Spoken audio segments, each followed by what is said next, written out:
back. WNST, Towson, Baltimore, and Baltimore Positive. All of our Baltimore Positive chats brought to you by our friends at Taharka, made here in Baltimore, just like Don Leifert and I, with love. I have the old label here that screams chocolate love, but then I have the new label here with the mint flicks and chills and the peppermint ice cream that I dig so much. I dig so much that we're out of it. I ate it all. Also, our friends at Fadley's, where they're shipping crab cakes all over the world. We would be having these incredible local conversations down at Fadley's over a crab cake and some crab soup and an oyster. If not for COVID, we hope to be getting back there again soon. You can ship the Fadley's crab cakes anywhere in the world, one click away. I know that makes Matt Gallagher happy and makes Don Moeller happy out in Catonsville as well. Stay Fair, serving the chicken and waffles and the shrimp and grits and the incredible club sandwiches. And my dear friend Chris Pike had a crab cake there last week over in Catonsville, opening El Guapo across the street. We look forward to being able to get back with council members and senators and elected officials and educators at places like State Fair, where we can sit arm in arm together and get it done. And, of course, Moeller and Gary Realty as well, and Jeff Moeller selling, listing, showing homes with a mask on and making deals and getting it done. Don, this is a segment. You're the executive producer here of Baltimore's award-winning Best Conversation, is voted by Baltimore Magazine. But you're producing the program here, and we've really gotten sort of hyper-local here the last couple of weeks, right? Just keeping it all in on Baltimore and all around the Beltway. And I know we're continuing that series as we get up on an important election as well.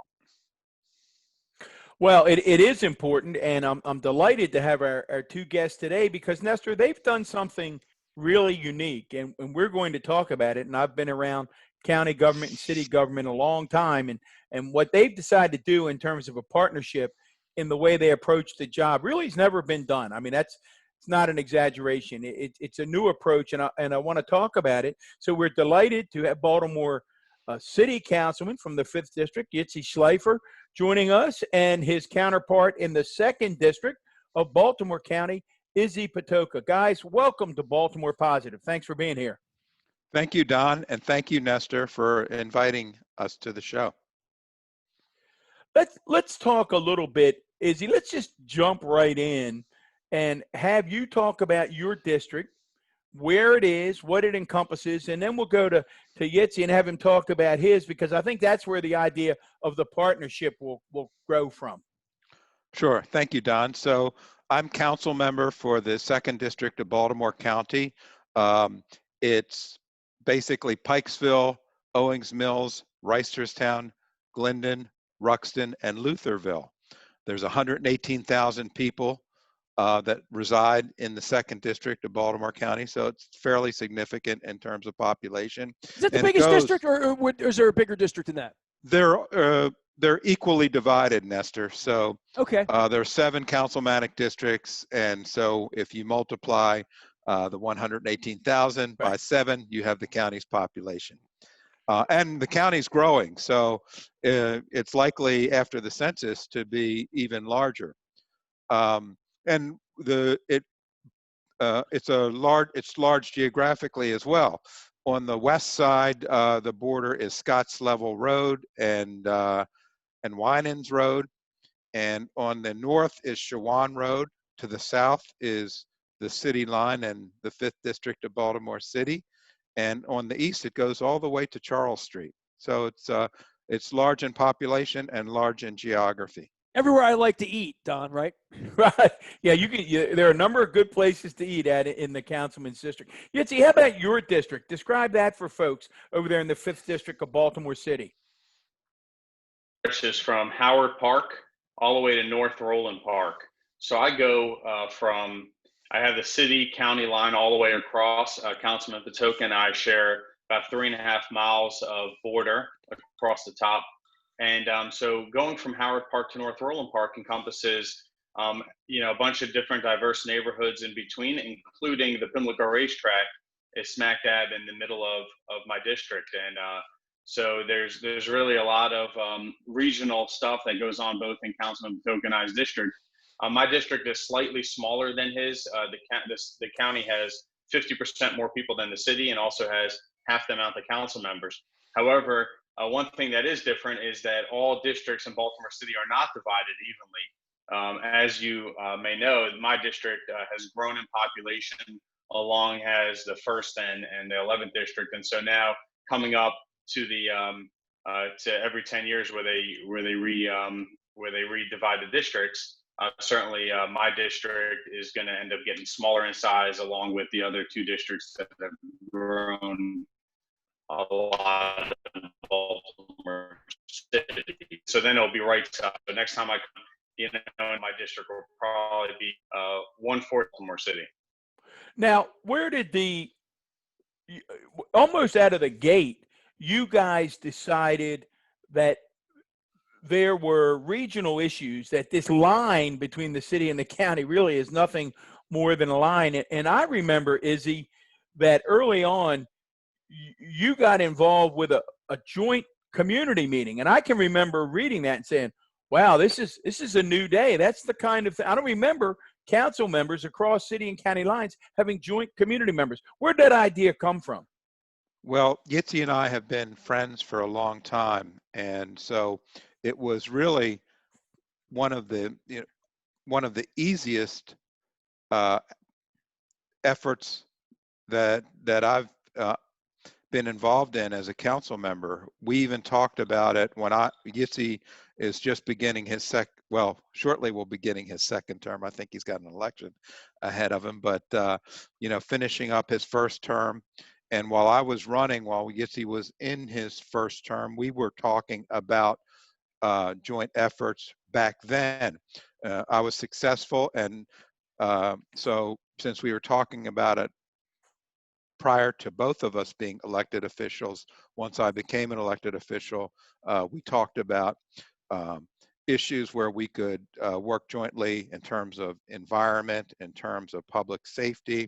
And now moving forward, unfortunately, we're in the COVID period. We've done a lot of joint ventures to help families make their way through this awful time of COVID-19.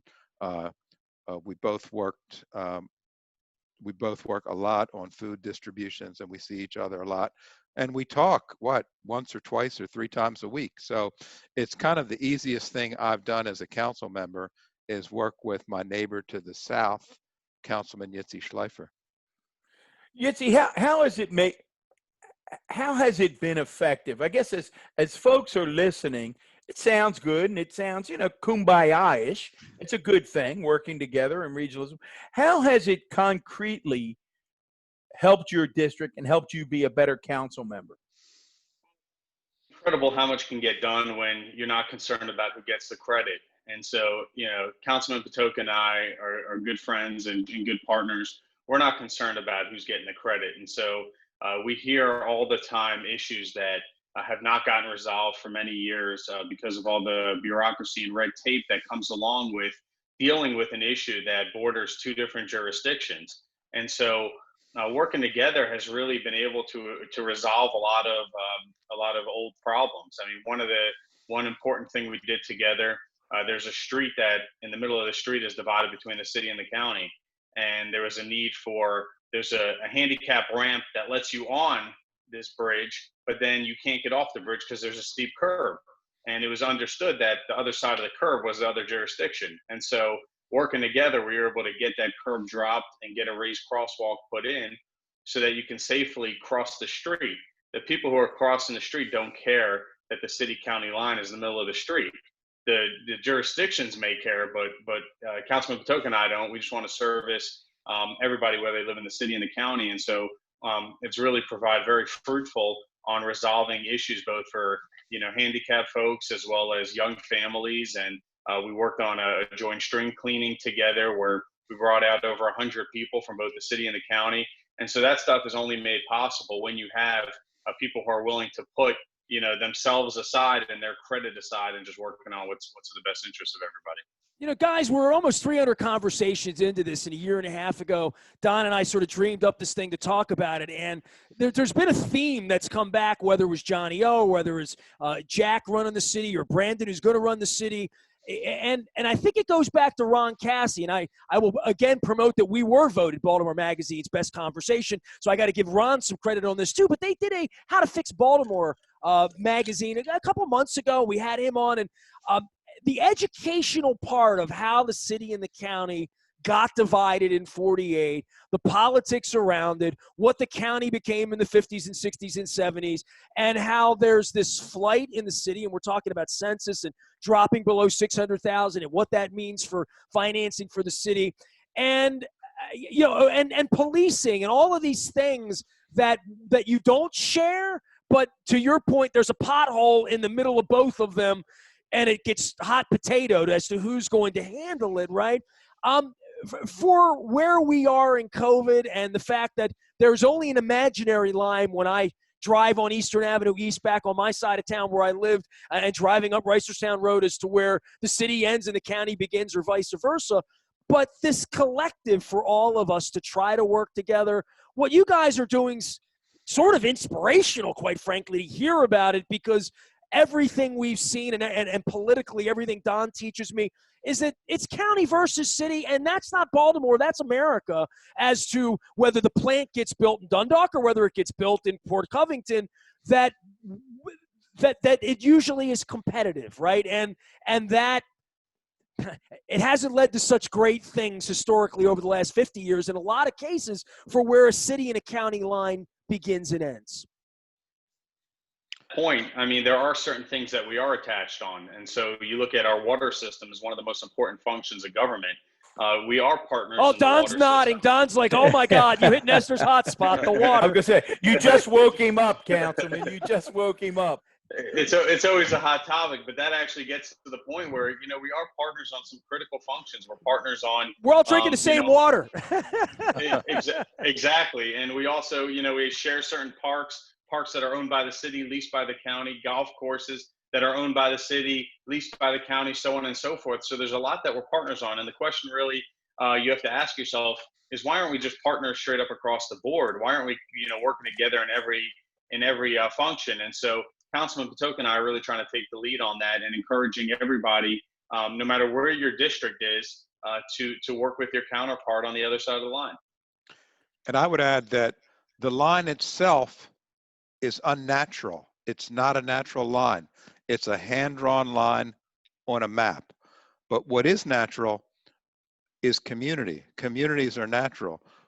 They form neighbor and neighbor working with neighbor. And so we focus more on that community, that natural component of society, rather than a hand-drawn, almost rectangular box in that separates the city and county.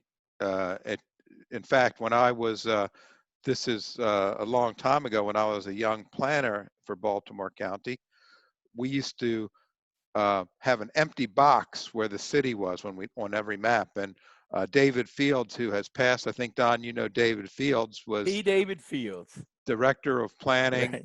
And he was a mentor of mine. He was also director of the Office of Community Conservation. He said, when we draw maps, we will not have an empty box where the city is located, because the county, the streets don't end, the water system doesn't end, the rivers don't end. It's all one broader community. And that's always stuck with me. And like I said, Yitzy and I have been friends for a long time, so it's really easy for us to kind of work as a community rather than worrying about which side of the line it's on and whose turf it is.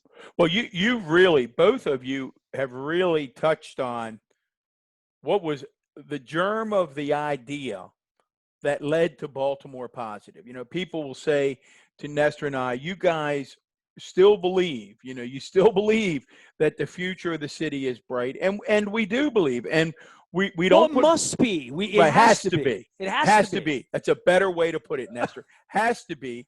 And we can't just throw our hands up and be like that last episode of Cheers where, the last one out, let's have Sam Malone turn the lights out. That can't be what we're about. And that's what's encouraging about your partnership. But when we talk about your partnership, like so much else, so much of these other discussions that we have, it always starts, guys, with crime. And maybe, talk a little bit about it, because what Nestor and I hear and what we fight against all the time is this perception from some folks that they really would like to just build a wall. I mean, we've all heard too much about walls over the past 3 years, but they'd like to certain people would like to build a wall around the counties, Baltimore County, Harford County, Anne Arundel County. Let's just build a wall around the city. Not only is it morally wrong, it won't work. It's a recipe for economic disaster. But having said that, both of you right now are thrown into the middle of a nationwide discussion about crime and police reform. And I'd like you to pull the curtain back and share with our listeners the discussions that the two of you are having across county and city lines about that issue. If I could start with that, Don, it really starts with communication. And so in many districts, there's no communication what's going on one side of the line versus the other. And so there's oftentimes a push to push crime from one jurisdiction to another, like make it not our problem. And so what Councilman Patoka and I have been working on doing is to drive down crime by collaborating and communicating. We did early on a joint coffee with a cop. The city and county police leadership were both present at a coffee shop on the line of the city and the county, and we had them talking to each other. And basically, the directive is you guys need to work with one another. If there's home break-ins, street robberies, car thefts going on one side, you got to be communicating, because when we go into a crime stat meeting and they say, oh, there was 7 home burglaries in this area, I'm saying, no, there's not 7. There was actually 14, because there were 7 on the next 2 blocks up just into the county as well. And so having that information, also sharing that data between both jurisdictions, there's been times I remember early on in my tenure before Councilman Patoka was in, where the county had already made an arrest on a carjacking case, and the city was putting out wanted flyers for who they believe the suspects to be, but the county already had those people in custody. And I was saying to them, like, hold on a second, the guy's already been caught. You got to communicate with the county. And so we're doing that every day. And that goes not just in policing, but that's across the board on all public safety resources. You look at what just, what just happened, with the home explosion on Labyrinth Road. Labyrinth Road is divided between the city and the county. And so when I arrived on scene, I was on the phone with Councilman Patoka saying, look, I don't even know what the address is yet, because, of course, the homes had exploded, and, it was completely chaotic scene. But I said, depending on what the address is, it's either in the city or in the county. And we were both working on it together, because, it could have been 3 or 4 or 5 houses over and it would have been in the county. However, it was a few lines over in the city. And what you saw at the scene, for anybody who was there, you saw the city fire department, you saw the county fire department, the county fire chief was out there, the city fire chief was out there, the Pikesville volunteer fire was out there. And so that's what we need to do. And if it was a few houses over into the county, I would have insisted, and I'm sure it would have happened naturally, to have the Baltimore City Fire Department assisting. And so we're certainly better off together, pooling our resources. And in that case, there were stories of acts of kindness and community for both of you to arrive there. And Don, you've arrived at these chaotic scenes. This is just more of a recent one. But being that it was in your district and bordering, thoughts about that and what you saw in the middle of a chaotic, tragic scene that it felt, at least from what I observed, people coming together in a good way during a really rough time. It happened. I mean, community folks from both sides, city and county, were coming together. The immediate thing was bringing, ice cold water. Firefighters were out there working in extreme conditions. It was a really hot day out. You had community groups coming out of bringing water to the firefighters, to the emergency responders. And then the week that followed, you saw people just coming in, pitching in, bringing in necessary household items, and then culminating with the cleanup that we coordinated on that week later, on that Sunday. And we had the entire site cleaned up in 1 week, whereas a site like that, where you have 4 houses that exploded and the damage being felt multiple blocks away, because you had about 50 homes that had their windows exploded out from the explosion. And we were able to clean that up in 1 week, and that was due to at the end of it, we had a community cleanup for the surrounding neighborhood, and we had over 400 people show up on a Sunday morning. And that wasn't just the city folks; that was people from the city, from the county, from all over, just coming to pitch in and help each other out. And Pikesville Volunteer Fire Company called me and said, Izzy, we're going to go to the site. We're going to sit on the site. They were the first county company on the site, and they sat there and assisted as needed. And so I'm really proud of Pikesville Volunteer Fire Company for the heavy lifting they did. They didn't stop at the city line and say, "Whoops, this is where we end." They're mission driven, and they knew what their mission was in this particular case. I'll tell you what, Well, nothing more Baltimore positive than that, right, Don? No, I mean that's what we hope. That's what we're striving for as we try to make this whole region that we live in better. Now, both of you, as I said, have been thrust into this sort of national debate. Izzy, I'll start with you, and then we'll go to your counterpart. But this whole issue of police reform is something that every elected official is going to have to deal with. We know. We interviewed County Executive Oshevsky. He moved immediately to put an executive order in place, changing some practices on the part of the police department.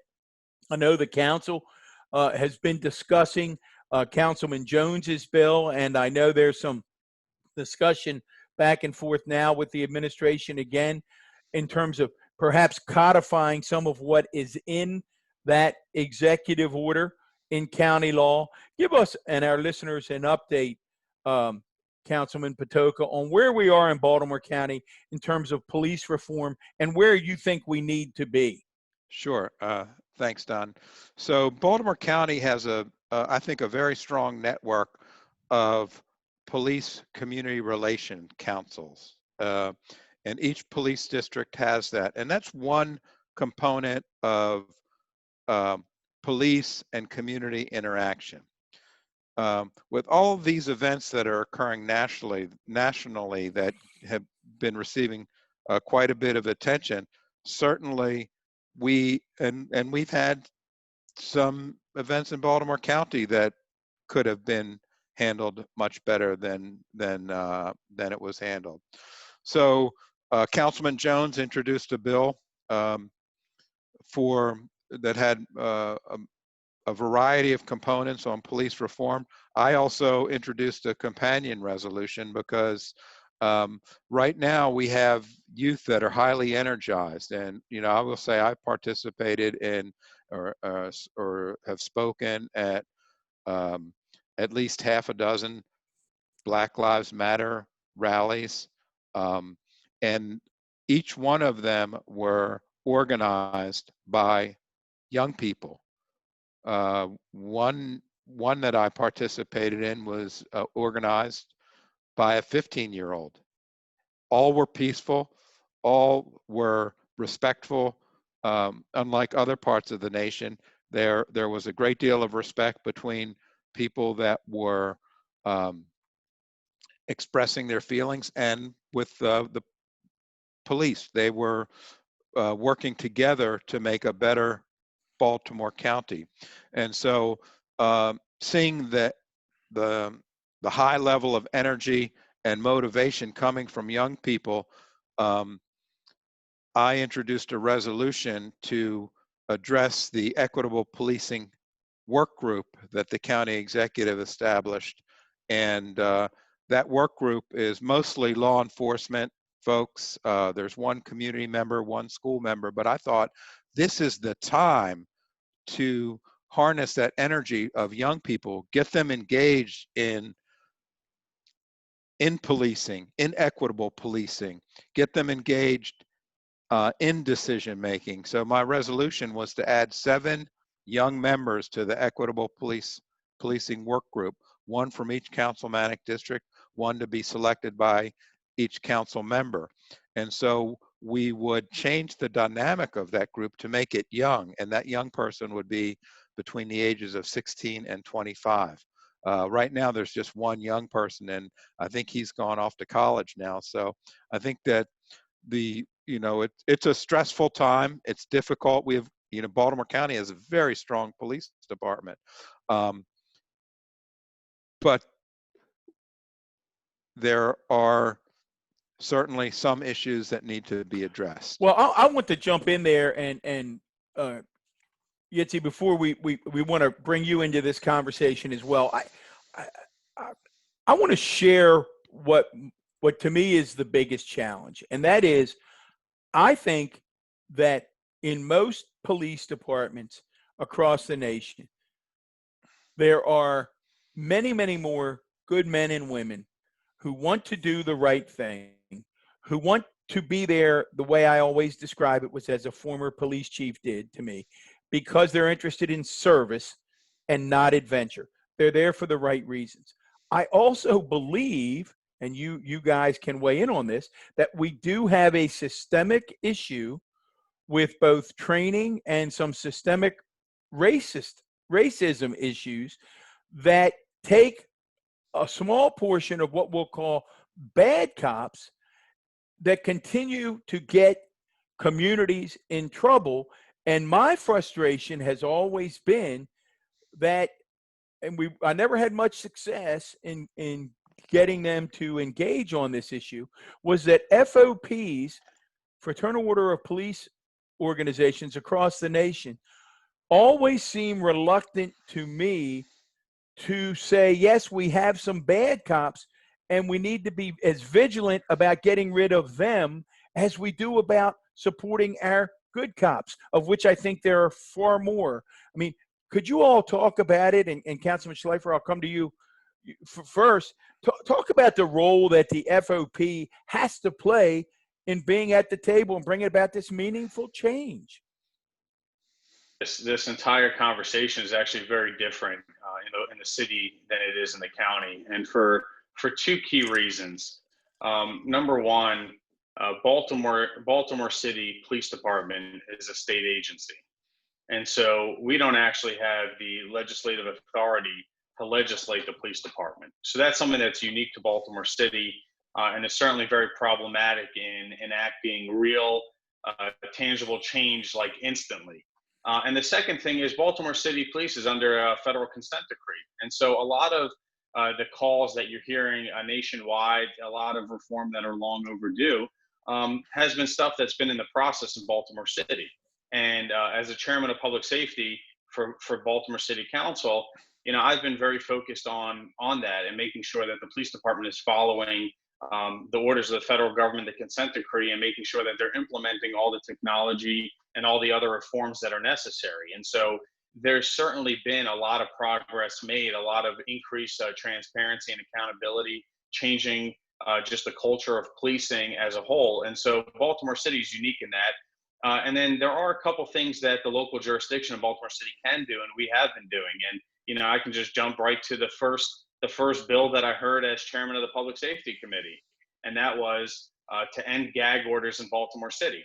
And so we know that private companies all the time, when they have legal agreements, you can't disclose the terms of the agreement. However, that shouldn't be true when it comes to government, because in government, the taxpayers are the stakeholders. They are the business. They are the owners of the city. And so therefore, my committee moved to, an expedited ending gag orders in Baltimore City, so that there is that increase of transparency about what happened, why, what we're paying out on, why we're paying it out.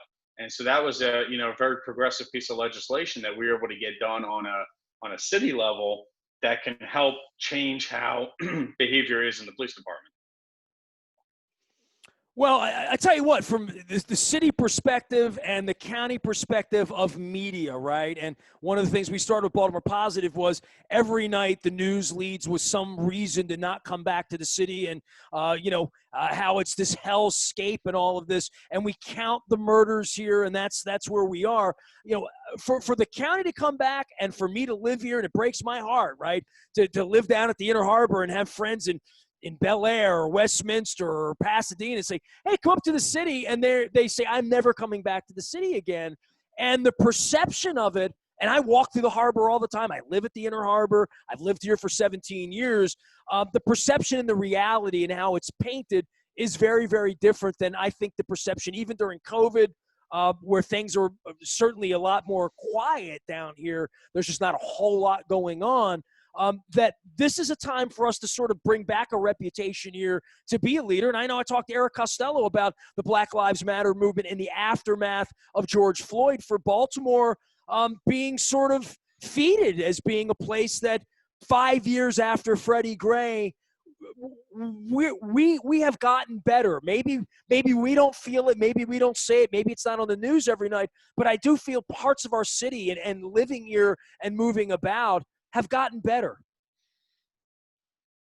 You guys are a part of that, with this show about being more positive and talking about the positive things that are going on in government. That's really what we need more of, because look, I'm a numbers guy, so I look at the hard facts. The fact is that crime is down in Baltimore City. The numbers are down in every single category. I look at the crime numbers every single morning, and so I notice a trend. I notice if there's a shift, and thankfully it's down in every category. Obviously, there's a series of reasons for that. However, we are trending in the right direction. I think the key thing really is to talk more about the positive stories that are happening, and showing the things like what happened after that explosion, where you had communities coming together. I think if people see that, what they'll find is that Baltimore City is unique in the sense that we're always sticking together. We're very resilient, and I don't feel that same sense of community when I travel and go to other communities across the country. You don't feel that same sense of community that you feel in Baltimore City. Well, certainly this segment here and just what you're doing and Don spotlighting this, that it's going on, that there is some sense of partnership, that people in Pikesville need to come downtown and people from downtown need to go to Owings Mills and vice versa and everywhere for our community. And as much as I've been trying to get around here through the course of the summer and seeing businesses struggling and what can be done, and we talk about these parklet areas that have outdoor seating and the weather's coming and how we keep people employed and trying to keep as many businesses open. You guys, that fell right to your desk on March 20th, right? For both of you in a very similar way over the last 6 months. And Nestor, if I can jump in and build on Nestor's theme there, just curious, you guys have had some success about what you're doing. You feel bullish about it. You have a relationship. You think it's good for both districts. Have your counterparts expressed an interest? I'm just curious, are your counterparts aware of what you're doing and perhaps saying, maybe we need to do, because pretty much every Baltimore County district for the most part touches the Baltimore. So it's this horseshoe, folks that are familiar with it, pretty much hard not to touch part of the city. Izzy, how about you in the county? Your counterparts aware of what you're doing with this relationship? I think they are. I think it's a little different for Councilman Schleifer and I, because we've been friends for so long and we've had this very natural relationship. But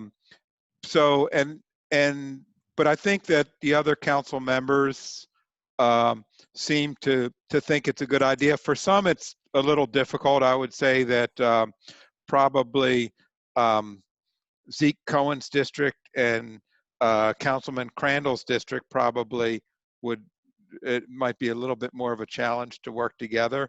But I think on the west side, I think there's been some joint efforts on some of the water bodies. I think Councilman Burnett has been working with his counterpart on the county side. I think it's Councilman Quirk on some waterway improvements. But I will just say this, and I don't want to sound boastful, but Councilman Schleifer and I have been doing this on steroids because, for example, I can tell you that over the years, I have participated in dozens and dozens of waterway cleanups, stream cleanups. Never have I seen more than 100 people show up to a stream cleanup. And it was really interesting for me because we were at Western Run, which is the city-county line, and I saw so many members, residents from my district, from Scotts Level, from Villanova, that had come pretty far away from where we were, but wanted to participate in this stream cleanup. It really touched me right here in my heart that they were energized about working to clean up this water body. And I will say this, I wanted to say it before, you know, if the city fails, the county is going to fail. And we are neighbors, and if the house next door is vacant, it's going to affect your house. You know, And Izzy, it's so man, I'm so glad to hear you say that. It's so bottom line. I've lived on the west side my entire life. Here's the bottom line. If Yale Heights and Irvington have an issue, it's going to affect Catonsville. We're all in this together. If 10 Hills has an issue, it's going to affect Catonsville. Yeah. If the Edison area of the city has a problem, it's going to affect Parkville. We're all in this together. So I really applaud what you all are doing. A quick question for you before we let you get out of here. It's really a philosophical one. Both of you deal with land use issues, but it comes up in other areas. How do you sort out taking positions that may not be popular with everyone in your district and sort of get back to your core principles and your beliefs? How do you come to grips with that idea of whether you always represent what a community wants versus what you feel is the right thing to do? And maybe Yitzy, we start with you and then throw it to Councilman Patoka. I always do what I think is right. When I hit the pillow at night, I fall right asleep. You know, I'm in overdrive all day long. And so I have a clear head knowing that every action I do is always in the best interest of my district. It happens to also be, and you know, it's great that it's worked out this way, that every single decision I've made when it comes to land use to date has been with the support of that local community association. Now, you'll always have a project that, you know, a neighboring association or a neighboring district might not be supportive. And you know, there's a prime example in I was getting a lot of calls about a proposed development in Councilman Patoka's district, and they wanted me to weigh in and try to you know, exert influence and try to prevent that from happening. And so, you know, I have thankfully 100% of the time been on the same side as the community association. So, you know, any land use project in my district that I've supported has also had a letter of support from that community. Now, when you're dealing with the local jurisdictions, I mean, you know, I talk to Councilman Patoka daily, and so we talk about a lot of these projects, how it impacts, you know, each other's districts and also each other's constituents, because, you know, I'm looking out for his constituents as he is for mine also. Even though, you know, they can't vote for each other, we're not really concerned about votes. And so, you know, we're both local guys who, you know, just want to help the community. And I think that's where you run into, you know, just always doing what you think is right. Because at the end of the day, I'm only here for a short time. I'm not going to be doing this my entire life. And so I'm going to be a constituent one day, and I'm going to have to live with the consequences of the decisions that I make. And that's why every day I'm just doing whatever I can to improve my district and improve the city, and also improving the local jurisdictions also. So.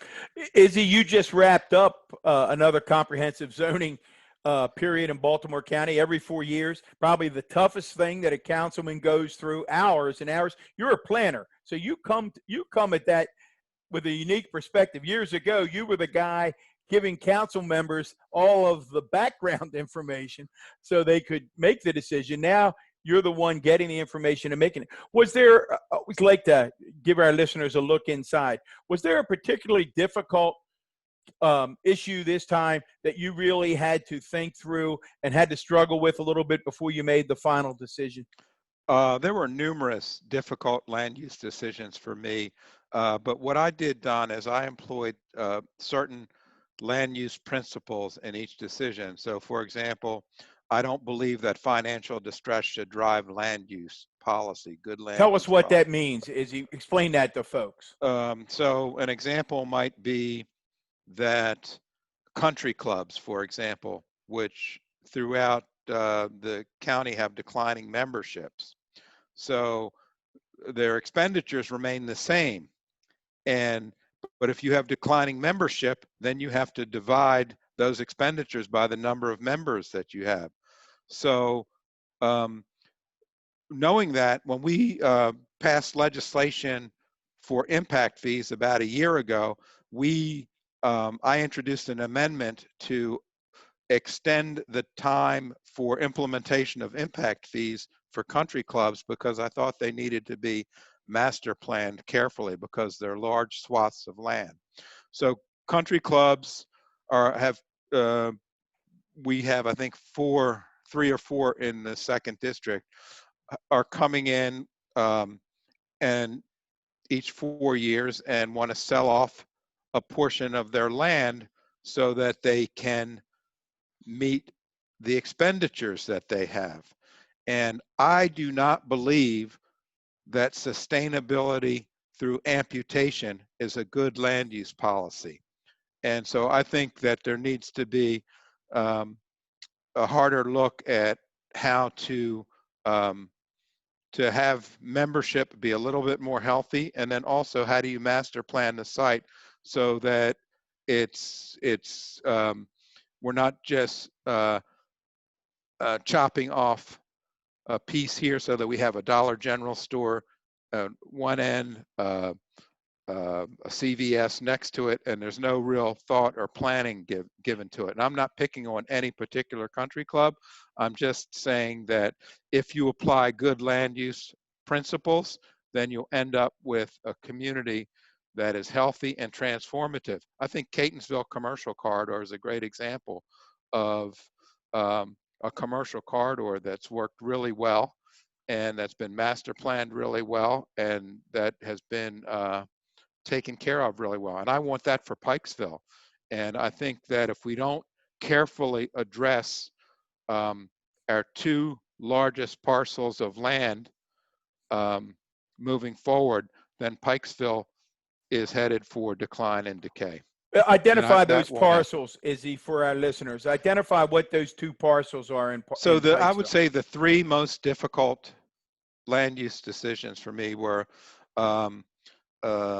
a proposal by Suburban Country Club, a proposal by Woodhome Country Club, and then I would also say another one was St. Mark's on the Hill is a church, and the church is struggling with its membership, and they want and the ability to meet the expenditures that they have, and so they wanted to sell off a parcel of their land as well. But again, that falls into the category of should financial distress drive good land use policy, and that's there's a high traffic volume at that corner, a lot of pedestrian activities, and also we hear from communities. There's the planning board testimony, council testimony, and letters, emails, and nobody is shy on how they feel Isn't that the about truth? land use. And so I would say that I've had to have thick skin in the last couple of weeks, but I knew what I was in for. And and actually, if I could, we are going to have an opportunity for folks to at least express their concerns by having a comprehensive zoning map process wrap up town hall meeting. So anyone who is dissatisfied can, it's kind of like Festivus. Can come Festivus for the rest of us. Yeah, they come, can air their come take grievances. it out. Yes. Nestor, you said that at the beginning of Baltimore Positive, you wanted to have a series of civics lessons and lessons on government. So how do we do today with a little regional I'm learning stuff, even just beyond like how to open a crab, which I've also learned on this program too, and I've shared. Izzy, Yitzy, we appreciate you guys stopping by, spending a little time. Appreciate all you're doing on the city side, the county side, the 5th, the 2nd. We appreciate you guys dropping by and educating us, and hope to at some point see you back at Suburban Country Club for the Pikesville Owings Mills Chase thing that I got fat at last year and found all this great food and do all this great stuff. But we're a little landlocked. We'll all get together again soon. Great having you guys on. Thank you. Thanks, guys. Thank you, Nestor, and thank you, Don. Don Moeller, former Baltimore County executive, and I do this Baltimore Positive thing, and we invite elected officials and civic leaders and people on to educate us. We are merging the WNST sports brand with the Baltimore Positive brand. They're coming together under one house. That's coming soon for football season. He's Don. I'm Nestor. We are WNST.net, AM 1570, Towson, Baltimore, calm, local, and Baltimore Positive.